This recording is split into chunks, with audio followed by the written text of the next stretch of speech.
everybody, this is Kings and Generals channel, and today we have a different video for you. Today I have my friend Tristan here, who wrote the Diadochi series, and he's in Toronto today, and I'm really glad that we can host him. So this format is not something that we are gonna consistently do. This is something test run, the pilot run, and this is our first time, so don't be too harsh in the comment section.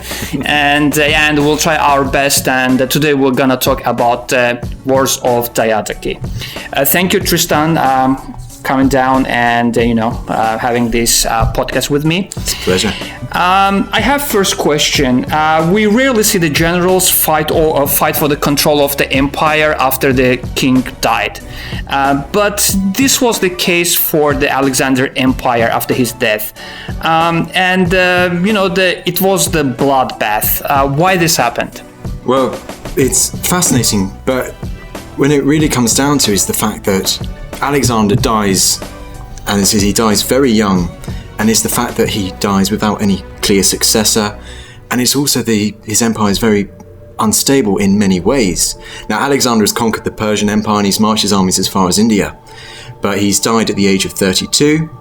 He has no clear successor on his death. Roxanne is pregnant, but she's not.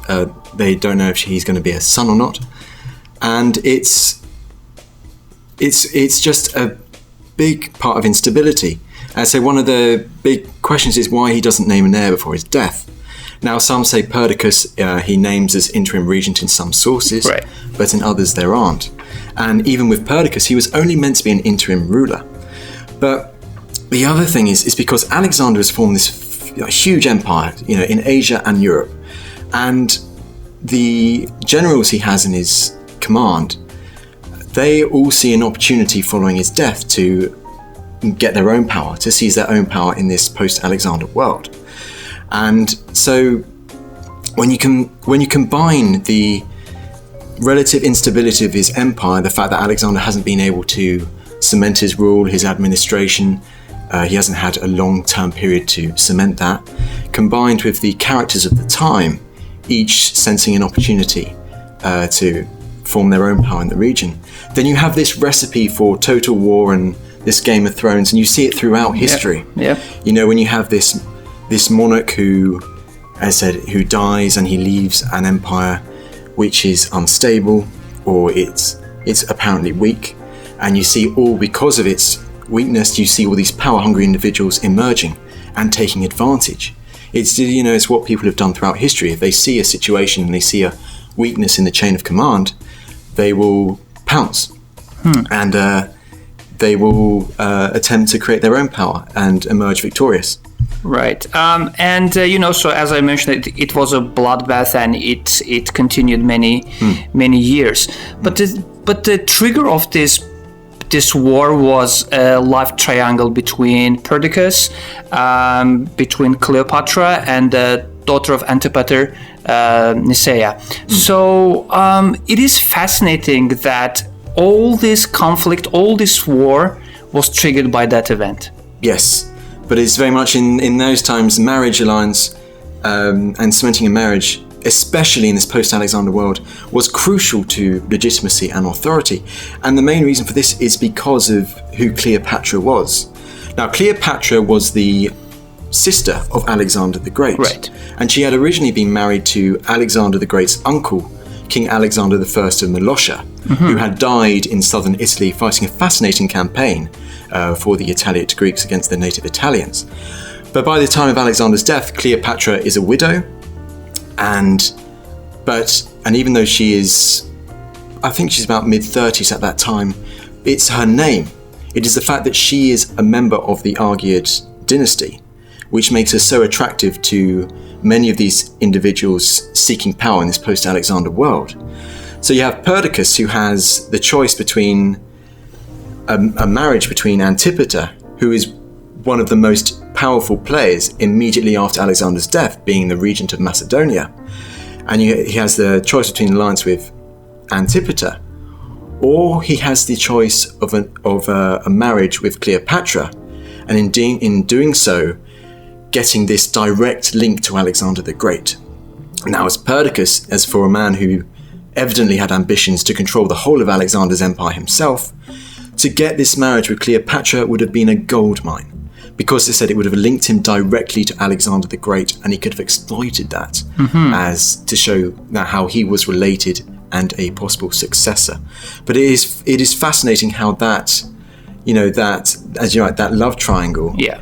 Because as soon as Perdiccas went back on his word that he would marry Nicaea, the daughter of Antipater, there was evident worry between Antipater, and also for Antipater it was just a huge blow. But it was it would have been a huge blow to his family's prestige, because in a sense Perdiccas would have just shunned Nicaea, his family, and it would have been a public thing. Right. And it would have been seen throughout the empire as a symbol of weakness. We had so many players in this war. We had Perdiccas, Eumenes, Lysimachus, Cassander. We have Antigonus, his son Demetrius. We have Ptolemy, Seleucus. And Alexander was a great king, great ruler, and a great conqueror. So he was Alexander the Great, right? So if Alexander had to choose from the Diadochi as his successor, so who he would choose? That's interesting, because you have to look at the context of who was where right before Alexander's death, like who was in the most... In general, who would have been... Yeah, great ruler after him. Who would have been, in my personal opinion, who would have been the greatest ruler? Yeah. Well, that's a very interesting question. If you look from it from a variety of different angles, if you look at it from an administrative point of view, and who could have who was probably best suited to creating an empire which could have stretched the lengths of Asia and kept it and maintained it as well as into Europe, then the answer would probably be Seleucus. Okay. Because you see Seleucus in the future, much later on in the Wars of the Successors, he manages to create a long-term dynasty in Asia, and for a small time even in Europe itself. And this was partly due to his clever administrative policies. So if you're looking at it, who would have been able to keep the empire united for that amount of time, in a long period of time, then from the evidence we have, I would personally say Seleucus is probably one of the most plausible candidates. However, there are a couple of others which also spring to mind who could have been very powerful players. Well, one of them would actually be Lysimachus. Now, I know in the series that we have a bit of a dig about he just sits doing there, nothing. Exactly. What the hell is he doing? Yeah, absolutely. I mean, even I'm getting frustrated. I'm the one who... Yeah, he is just there. But he actually had a very, very important role, probably one of the most important in the whole of the wars, because he created a strong northern frontier on the Danube River. And he also... Right. Because his job, really, at the start, was he had to cement his rule in Thrace, which was a very difficult region to control. And he also had to protect, basically, this new Hellenistic world from the comings of the barbarians from the north, such as the Scythians, the Dacians, even the native Thracians. So Lysimachus had to make this strong, secure border in the north. And he does this very, very well. So much so that throughout his lifetime, he creates a really strong kingdom centered around his beginnings in how he strengthened Thrace. So Lysimachus shows himself, although our series shows him doing nothing, he shows himself as a very capable administrator and a very capable empire builder, as it were. So it's very interesting to think, would Lysimachus have been able to continue that, into Asia and stuff like that? But in that sense, I think Lysimachus could have been another of the successors who could have, as you say, been able to rule, at least could have been one of the most successful of a very powerful empire. How about Perdiccas? Because I think he was a little bit unlucky, he just lost immediately, and that was it, and we haven't seen him much. But, he was the regent for the reason, right? And he was the, number one man of Alexander for the reason. Yes, you're right. You're absolutely right. So after the death of Hephaestion, Perdiccas is basically Alexander's second in command. Right. He's even higher than Ptolemy. Yes. And I think a really big problem we have with Perdiccas today is because one of our main surviving sources for the Anabasis and Alexander the Great's journey is written originally, and it's in Arian, but originated from Ptolemy. And it is very plausible to suggest that Ptolemy, as we all know, Ptolemy and Perdiccas had a big rivalry in the Wars of the Successors, and how that ended in Perdiccas' downfall. Yes. But it's very likely that Ptolemy diminished Perdiccas' role throughout his recording of Alexander's conquests. But regardless of this, and regardless of this attempt to tarnish Perdiccas' reputation, he was unique. I mean, let's be honest, he was the only one of the successors to be able to hold Alexander's empire, all together for 2 years. He managed it for 2 years, and he even managed, even though he had subordinates, a guy such as Python, who openly, and Meleager, and both of these people openly dissented towards him at certain stages. Python was sent east by Perdiccas to crush revolt of Greek colonists in Bactria, and he does this, but we know from our sources that Python had initially attempted to get the Greeks onto his side, and then to try and launch his own attempt at creating his own empire in the east. So Perdiccas had a lot of opposition from the start, but he still manages to rule Alexander's empire for 2 years. And one of the reasons why, and he said he was very capable, undoubtedly. Yes, absolutely. But one of the main reasons he has is because he has control of Alexander's body. Now, as we mentioned in our one of the probably we should put cards somewhere around here. Okay. But Alexander's body represented authority and legitimacy, and for the 2 years that Perdiccas has control of it, his authority and legitimacy as regent is clear for all to see. He also has Alexander the Great's family in his control. Okay. So having those two things gives him fantastic authority to command and to rule as regent. So he definitely had the tools, but it's never that straightforward. Yeah, and with people such as Ptolemy and Perdiccas' own actions, with Nicaea and Cleopatra, it didn't end that way, unfortunately, for him. It seems to me that Alexander's general turned on each other very, very quickly. Why did that happen? Did they have any previous tension between them during Alexander's campaign? Well, yes, it's one of the sources, and I can't remember exactly, but I think it is. It's between. We hear of rivalries in Alexander's army, and obviously the most famous is, and dissent with the generals. I mean, obviously one of the most famous is Black Clitus, and obviously his death at the hands of Alexander. But between the generals that survived his campaigns, well, at least most of them, I think it is between Hephaestion and Craterus that there is a big falling out, and Alexander himself has to get involved to calm this feud down. So you definitely have these feuds, and there's some discontent among some of Alexander's generals. And one of these is a man called Meleager. Now, as you said, almost straight away, the wars and the fights between these rival generals broke out after Alexander's death. In fact, you could go it's even further than that. Alexander's body wasn't even cold by the time that they first really started fighting against each other. And this was in Babylon, where two parties emerged over who was going to rule Alexander the Great's empire following Alexander's death. And on the one hand, you had the followers who supported Perdiccas' claim as regent, and you had people such as Ptolemy, Seleucus, and of course you had Perdiccas and Lysimachus. And they all championed Perdiccas' cause to be the regent at that time. They see it in their best interests. However, there was another person who was championing a different person, and this man was Meleager. Now, Meleager, we only really cover him very slightly in our documentary, but during the time of Alexander's campaigns, he was a commander of one of the phalanx battalions of Alexander, but he never rose any further. And we don't hear too much about Meleager, apart from one reference where he is basically criticized by Alexander when he tries to, he jokes, he goes a bit too far with Alexander about, taking the piss out of him basically in India. And Meleager never rises any further, and it's possible it's because of that.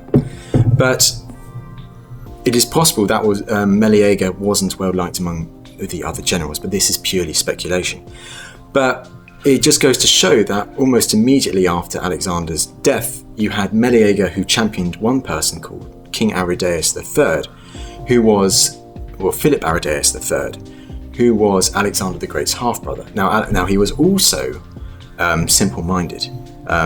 He mentally challenged. We don't exactly know what he had, but Meleager got the foot soldiers on side, and he told them to champion this claimant, this person, rather than Perdiccas.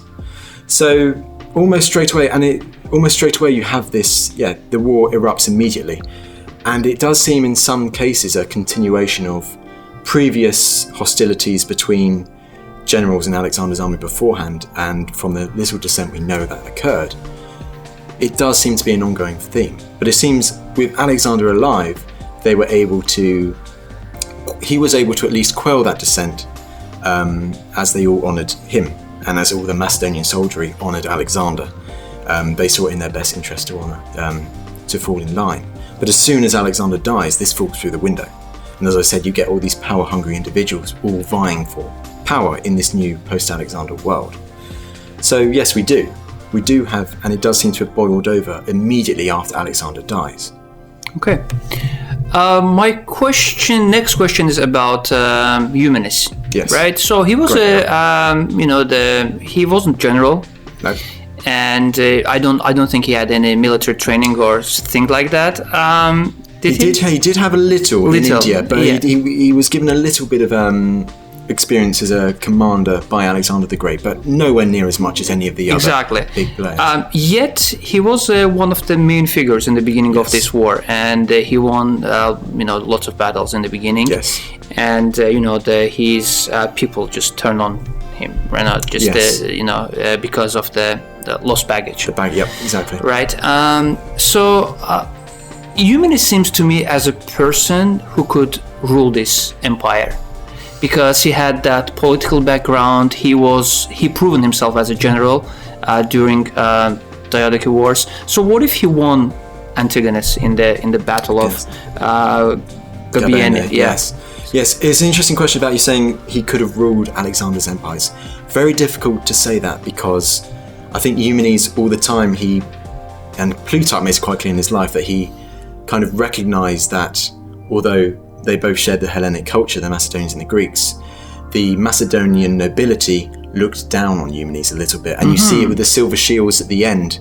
Although they're very happy to follow him, they see him as one of their own, as one of Alexander's favourites when they're serving with him. As soon as they hand him over to Antigonus, Plutarch says how they derided him, as not a fully fledged Macedonian, as coming from Cardia, not from the region of Macedonia. Right. So it's very unlikely that he would have ever had the legitimacy to rule himself the whole empire. However, Eumenes knew this, and as you know, Eumenes was always supporting the Argead dynasty. So at the time when Eumenes launched, his great fight against Antigonus, it's basically the Greek equivalent of Pompey versus Caesar, but even bigger in scale. But he always, as I said, championed himself as the supporter of the Argead royal dynasty in Macedonia. And Polyperchon, if I have to get it correct, he Tyrus King's general in Asia, which is the most prestigious military position of the time. Yes. So he had a lot of power. He wouldn't have ever been, if he had won at Gabene, he would have been the most powerful man in the empire, without doubt. However, he would never have been emperor in name. But you know how many of these, Roman emperors in the time and many other figures in history, you've had one person crowned as king or whatever, but the real power is someone else behind. And I think Eumenes would have been that person. He would have been, obviously he would have been the second in command, but he would have been the man who actually held the real power in the empire. For example, he would have been the regent, along with Polyperchon most likely, of the infant Alexander IV. So he would have wielded, if he had won at Gabene, it's one of those very fascinating points to consider, because as I said, Eumenes was really the last big supporter of the Argead royal house, the Argead dynasty. After his death, there's no real supporter of the Argead dynasty, a real supporter. Polyperchon soon goes after his own interests, and the death of Olympias, Alexander's father, really nails this in the coffin. But it is fascinating to think if he had not died, if he had beaten Antigonus, yes, how different the wars of the successors would have shaped. Like, would Alexander IV, would the Argead dynasty under Eumenes' leadership as regent, would it have continued? Would Alexander IV, Alexander's son, have actually come to the throne after a time? Would Eumenes have been able to hold together a lot of the empire? What would he have done next? Would he have gone after Ptolemy in Egypt? Would he have gone after Lysimachus in Thrace? We don't know. So it's a fascinating question to consider how different it would be, especially also when you consider how important a role Antigonus then went on to play. And actually my next question is about Antigonus, because as one of the creators of this episode series, Antigonus and Demetrius is the main characters in this war. And that guy is there all the time, 100%, from start to end. And it seems to me he was a little bit the arrogant. He was a little bit, the people that, like the other generals, approached him and he just refused them immediately. He was fighting with Seleucus and then they just fell off immediately. So what happened to Antigonus? Like, where he made mistake that he lost everything at the end? It's a good question, because in many ways, actually what you were saying, Antigonus was very clever. He learned very quickly, I think. The best instance is after his victory against Eumenes at Gabene. Now, in his ranks, he had a man called Python, who we talked about earlier, and how Python had once served under Perdiccas, and then had tried to break away from Perdiccas, had failed, and then Python becomes one of the main players who kills Perdiccas in Egypt. And Antigonus doesn't want to suffer a similar fate, so he has Python executed very quickly. But I think Antigonus is a very quick learner, and that's how he gets so far. But he's not watertight in everything he does. He does make some big mistakes. Yes. And it's an interesting question how Antigonus, in the end, he falls. Yes. But the reason is because he made it so clear that he wanted to control the whole of Alexander's empire. He did not want any other successors to remain standing. He makes that clear when, in 302 BC, Cassander looks like he's being beaten. He's being pushed out of Greece by Demetrius, and he's suing for peace with Antigonus. He just wants a peace, and, as they have agreed before. And Antigonus says, no peace. He refuses immediately, Refuse immediately unless he submits to Antigonus completely. Antigonus gets control of Macedonia. Now, this is a big warning bell for the rest of the successors, because it shows that Antigonus has no intention of gaining anything except complete control first of Alexander's homeland, and then after that we can presume he would want control of the rest of Alexander's empire. So, because he makes those intentions clear, the rest of the successors, they forget any hostilities they may have had in the past. I mean, for Ptolemy and Seleucus, it was very easy, they were close friends. But Ptolemy, Seleucus, Lysimachus, Cassander, they all unite against the big threat that is Antigonus, because, as I say, Antigonus has made his intentions very clear. So Antigonus, he falls in the end because he's faced with all these enemies from different directions. But even then, the Battle of Ipsus is a very, very close fought thing. I mean, in the end, it is really Seleucus's. Can I say this? It is going out after Ipsus. Yeah, fantastic. Don't want any spoilers. It's probably going to be after. Good. But with the Seleucus's elephants, how he stopped Demetrius from coming back, and it seems that Antigonus played one gamble too many, and it was really in his thirst for complete control of Alexander's empire. And it's a common theme you will see in Hellenistic kingdoms, from Perdiccas all the way to people like Pyrrhus and Philip V of Macedon, Antiochus III. They always want more. They are never satisfied with the empire they have. They always want to get more land and become more powerful. They want to emulate the successes of Alexander the Great. They want to become the next Alexander the Great, and even surpassing. Whether the Greek king or Macedonian king was the ruler of Bactria in the Far East or Macedonia, they always wanted to get more than they had at a certain period of time. And this is what Antigonus had, especially at the end of nearly at 301 BC. Antigonus wants more land. He wants even more. He knows he's old. He's nearly 80 years old at this time, Yes. but he still wants more. He wants to make sure his empire is the last one standing and the true heirs to Alexander's empire. So he takes one risk too many because he always wants more. That's probably the simplest way I can put it.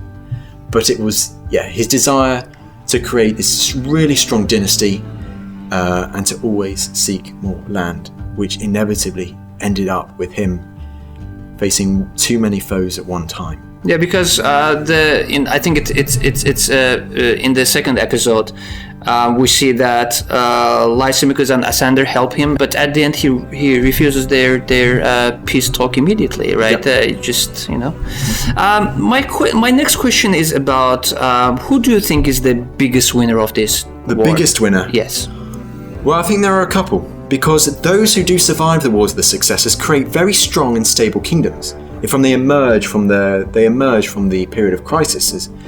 And I think if we're talking about the end of the Wars of the Successors at the Battle of Ipsus, you could really see three main winners. I mean, the first of all is Seleucus. Yes. Because he forms this formidable empire stretching from Bactria in the east all the way to the borders of Europe. And he then goes on to successfully administrate this empire and create a really strong Seleucid kingdom. Although it does, obviously it soon falls, but not in the time of Seleucus. Another one you could look at is Ptolemy, because Ptolemy really achieves the goal that most think that he was aiming for from the start. He creates a strong, stable Macedonian dynasty ruling in Egypt, probably one of the most prosperous provinces of the whole of Alexander's empire. And he has control of Alexander's body.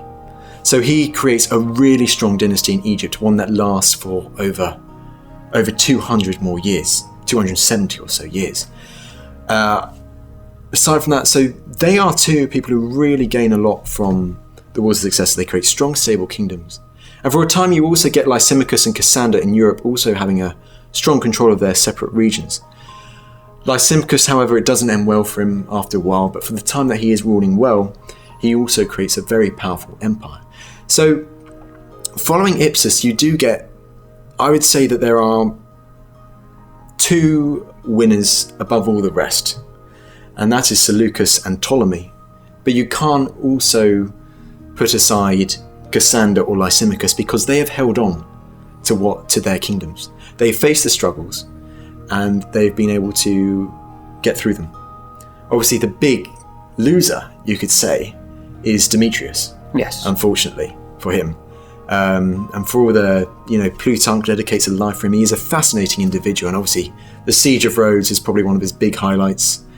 But in the end, Ipsus spells like the high tide of his career, really. He does go on to control Macedonia, as I'm sure we'll talk about. Yeah, and he at some point he became a king of Macedonia, yes, right? Yes. Unlike his father. Yes. He survived and he remained some power. Yes, he did, but not for long. Yeah. As we say. But so I would personally say that I don't really want to choose one because a few of them achieved their goals. Mm-hmm. Ptolemy, I think, if you had to look at it, and if you believe the theory, and I'm very much in belief of this, that Ptolemy from the beginning wants to create his own strong, stable empire focused in Egypt, is the evident winner. Because he does that, and he does that better than any others, and especially mainly because he has Alexander's tomb. And he has the city of Alexandria. Obviously the first city that Alexander founds, that we think, well, it's the most important city that Alexander founds, and it becomes one of the most important cities of the ancient world. So if I had to pick one, I would say Ptolemy, but you can't put down Seleucus or Lysimachus either, in my opinion. So it's funny how you said that, if Alexander had to choose somebody from his generals as his successor, it's going to be Seleucus probably. And we see Seleucus as one of the biggest winner of this war. So why Seleucus was do you think that Seleucus was a little bit different than other generals? No, what I meant in the original question was that Seleucus, if Alexander could have seen, yes, he was from what he then went on to achieve, he was probably one of the most able candidates that we know, obviously from our history. Yeah. Obviously we don't. But Sorry, you meant as in...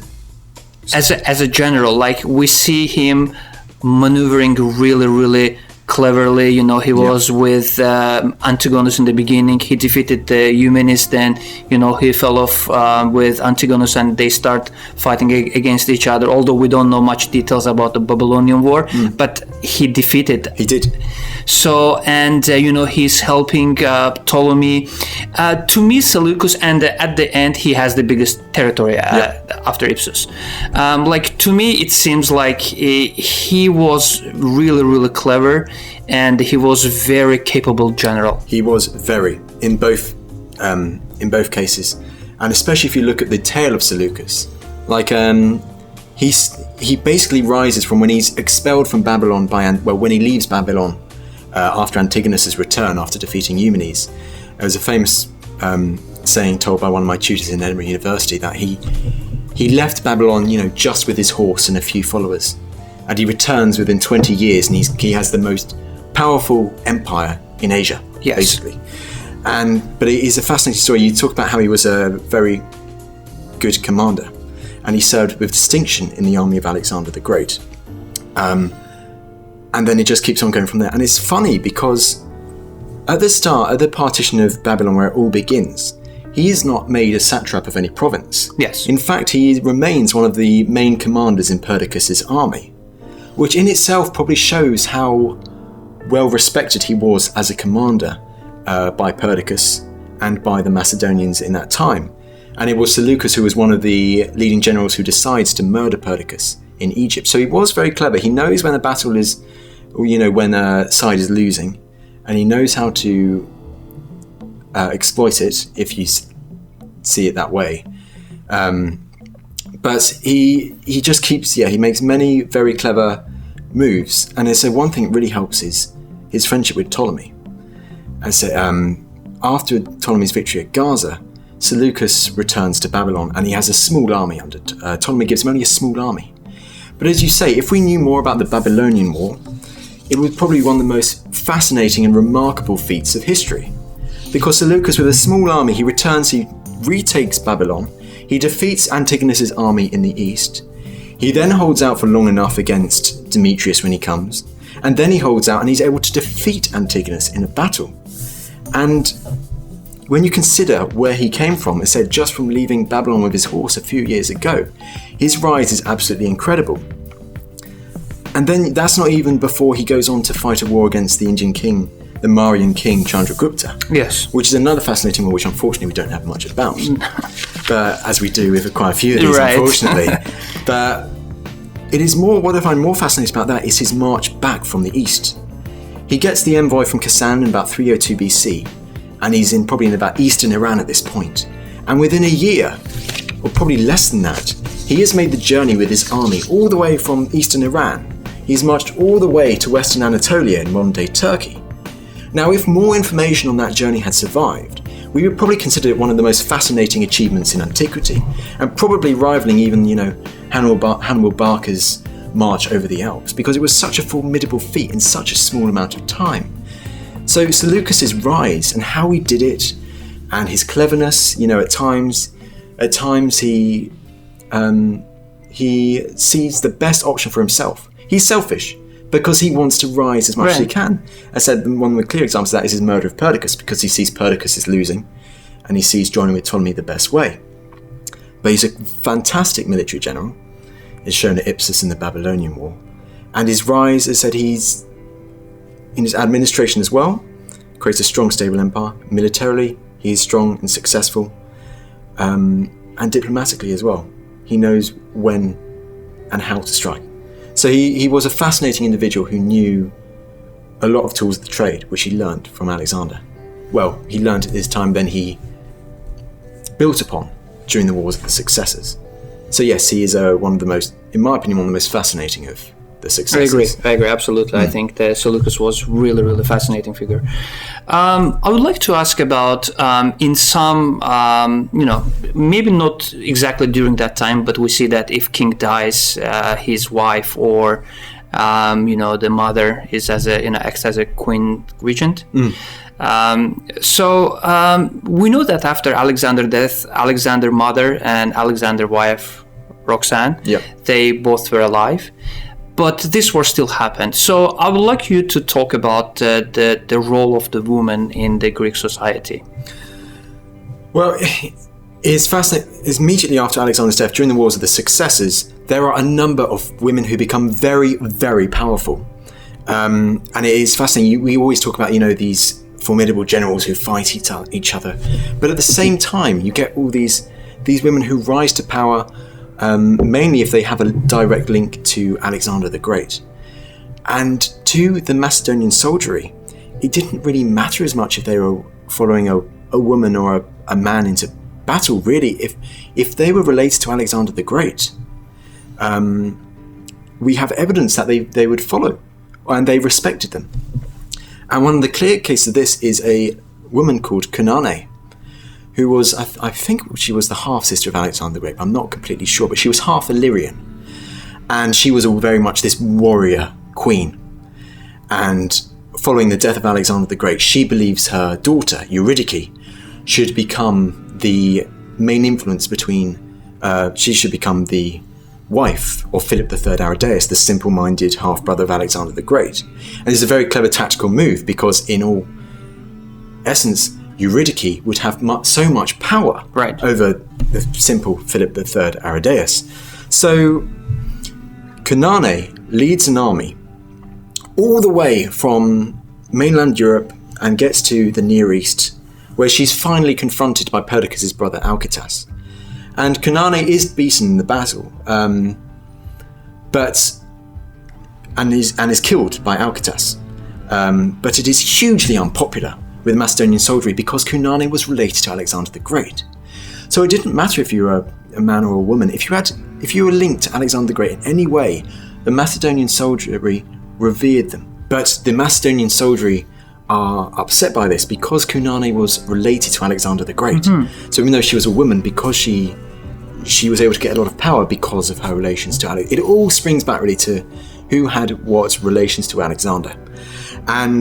But after that, the Macedonian soldiery basically forced Perdiccas to relent and to name Eurydice, Kanane's daughter, as the wife of Philip III Aridaeus.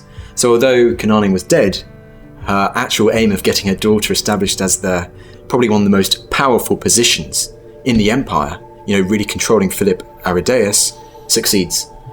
And obviously the other big woman we have is Olympias. Mm-hmm. Famously played by Angelina Jolie, half Epirots, and so she was seen by some as a half barbarian because the Molossian tribe in Epirus was seen, especially in the preceding 5th century BC, was seen as barbarian, and the start of the 4th century BC. Yes, Thucydides talks about that in his history. But she also is a very powerful, determined woman, and she leads an army aided by the king of Molossia into Macedonia, and she is brutal on those who are fighting, in her eyes, against the Argead line, which is against her Eumenes, Polyperchon at the start of the wars. And so much so that when Philip III Aridaeus and Eurydice are both in Macedonia and are captured by Olympias, she has them both killed in really a gruesome way. Philip III is killed, and then Eurydice is forced to commit suicide in the same room as her dead husband. So she was brutal. She was brutal, and she was a fascinating woman.